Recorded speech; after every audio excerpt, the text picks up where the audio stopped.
Welcome back, learners. This is Teacher Angel. Again, I will be your guide for our course Physical Science. Today, we will go over Module 2, entitled How the Properties of Matter Relate to Their Chemical Structure, for Grade 12, Quarter 1, Week 2. Come on, and let us enjoy the amazing world of physical science. After going through this module, you are expected to: Number 1. Determine if a molecule is polar or nonpolar, given its structure. Number 2. Relate the polarity of a molecule to its properties. Before going on, check how much you know about this topic. Answer the pre-test in page 2 and 3.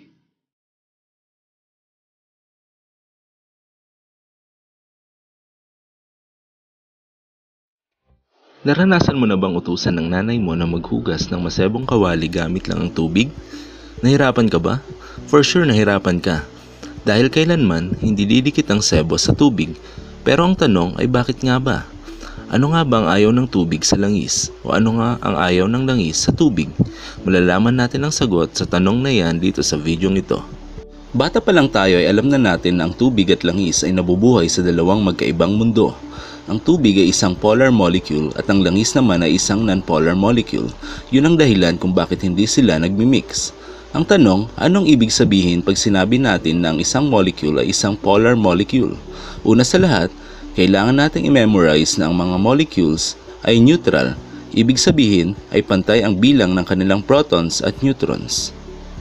Meron akong dalawang molecules, pareho silang may tig-anim na protons at tig-anim na electrons. Ibig sabihin ay pareho silang neutral, pero kapansin-pansin din ang kanilang pagkakaiba. Itong molecule number 1 ay evenly distributed ang positive and negative charges niya around the molecule. Ibig sabihin, ito ay isang example ng non-polar molecule. Ito namang molecule number 2, yung mga positive charges ay nasa kaliwa, tapos yung mga negative charges naman ay nasa kanan. Hindi evenly distributed ang mga positive and negative charges niya around the molecule. Ibig sabihin, isa siyang example ng polar molecule. Ngayon, alam na natin ang ibig sabihin ng polar and non-polar molecule. Sa mundo ng mga elements, mas malakas makahatak ng electron sa mga elements na may mas mataas na electronegativity. Maraming factors ang nagpapataas ng electronegativity ng isang element, pero isa na dito ang dami ng protons. Dito sa water molecule or H2O, since mas marami ang protons ng oxygen kung ikukumpara sa hydrogen, mas nagiging attracted ang electrons sa oxygen. Kaya ayun, yung oxygen dito nagkakaroon ng partial negative charge at nandun halos lahat ng electron. At yung hydrogen atoms naman dito nagkakaroon ng partial positive charge kasi mababa ang concentration ng mga electrons banda dyan. Yan ang dahilan kung bakit nagiging polar ang isang water molecule. Pero alam ko namang hindi talaga yan ang problema nyo eh. Ang problema nyo ay kung paano sasagutan ang mga to sa inyong mga module. Paano nga ba natin malalaman kung ang isang molecule ay polar o hindi? Una, dapat alam nyo kung ano ang electronegativity ng mga atoms doon sa molecule para malaman nyo rin kung anong klaseng band yung meron sa molecule na yon. Pwede nyong makita ang mga electronegativity ng bawat element sa periodic table of elements. Meron din kayong copy dyan sa module 2. Para masagot nyo ang mga activities sa inyong module, pag-usapan natin ang mga sumusunod. Unahin natin ang electronegativity. Tulad nga ng sinabi ko kanina, pag mas mataas ang electronegativity ng isang atom, mas mataas ang chance na siya ang pipiliing makasama ng electron.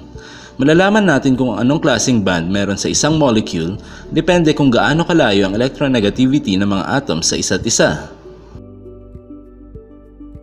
Kung ang difference ng electronegativity ng mga atoms sa isang molecule ay greater than 1.8, ionic band ang tawag natin doon. For example, ay ang asin, NaCl. Na gawa sa sodium at sa chlorine. Ang electronegativity ng sodium according sa periodic table of elements ay 0.9 at ang electronegativity naman ng chlorine ay 3. Ang difference ng kanilang mga electronegativity 3.0 minus 0.9 equals 2.1. Since ito ay greater than 1.8, ionic bonding ang nagaganap sa kanila. Sa ionic bonding, ang mga atoms ay naglo-lose at nagigain ng electrons. For example, itong sodium, nagdodonate yan ng isang electron kaya nagkakaroon siya ng formal charge na positive. Tapos, yung chlorine naman ay tumatanggap ng isang electron kaya nagkakaroon siya ng formal charge na negative 1. Ginagawa nila ito para maging masaya. Tignan nyo itong sodium, may 8 electron sa outer shell. Ganon din ang chlorine, kaya masaya na sila.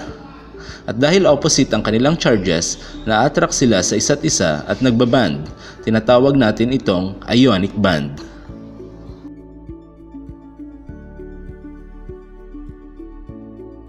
Kung ang difference naman between sa electronegativities ng mga atoms sa isang molecules is less than 1.7, walang nakawan ng electrons na magaganap.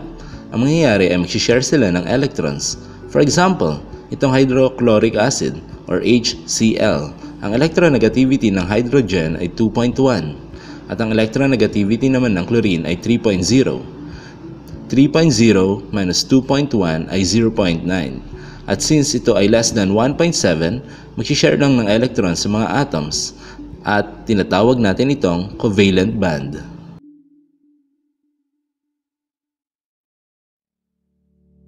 Kapag greater than 0.5 ang difference tulad itong sa hydrochloric acid, ang tawag doon ay polar covalent band. Kapag less than 0.5 naman, ang tawag doon ay non-polar covalent band. For example, itong chlorine molecule, since ang electronegativity ng chlorine ay 3.0, then 3 minus 3 equals 0, less than 0.5 nga naman. Again, kapag more than 1.8 ang electronegativity ng mga atoms ng isang molecule, ionic band yan. Pag 0.5 to 1.7, polar covalent band naman yan. At kapag 0.4 or less, non-polar covalent band naman yan. Please huwag malito, iba ang polar band sa polar molecule. Ang lesson natin ay tungkol sa polar molecule. Pero isisingit ko lang ang polar band kasi yung type ng band ang una mong i-check kung gusto mong malaman kung polar ang isang molecule o hindi. Ito lang ang tatandaan, kapag ang band ay polar band, may chance na polar molecule siya. Pero kung ito naman ay non-polar band, wala nang chance, automatic non-polar molecule na yan. Pero may mga non-polar molecules na ang band nila ay non-polar bands.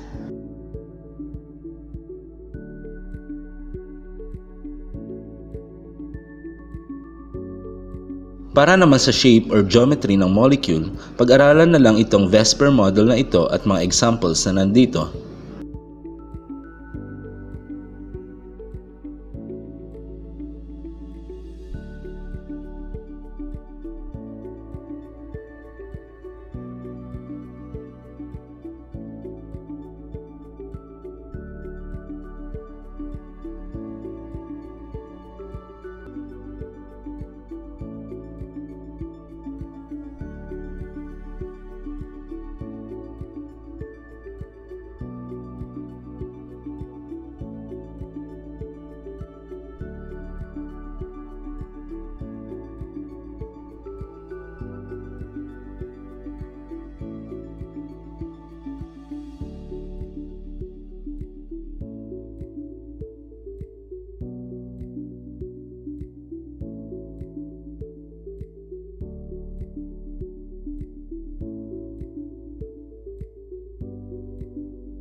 You have until Tuesday to submit your outputs.